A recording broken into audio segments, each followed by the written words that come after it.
Ahojte priatelia. Rezidenčný projekt Kvetnica už rastie ako z vody a preto vám dnes predstavíme jeden zaujímavý detail našej práce. A to kvetináč.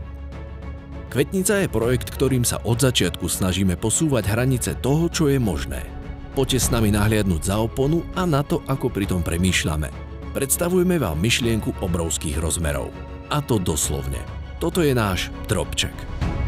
Tak voláme závesné kvetináče, ktoré sú určujúcim vizuálnym prvkom fasády kvetnice.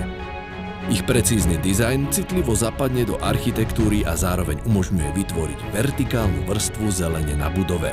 Drobček je odrazom filozofie kvetnice, ktorá prináša od prírody dobré bývanie.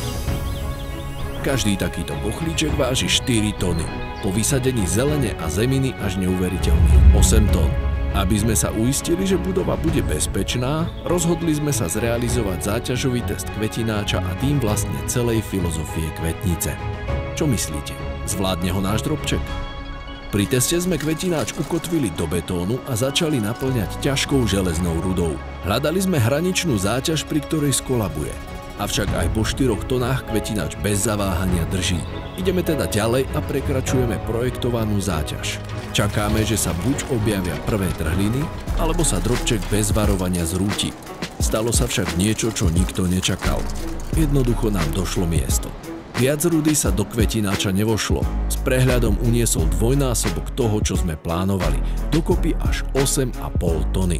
Tento test dokázal, že dizajn kvetnice je pripravený na budúcnosť, nech už prinesie čokoľvek.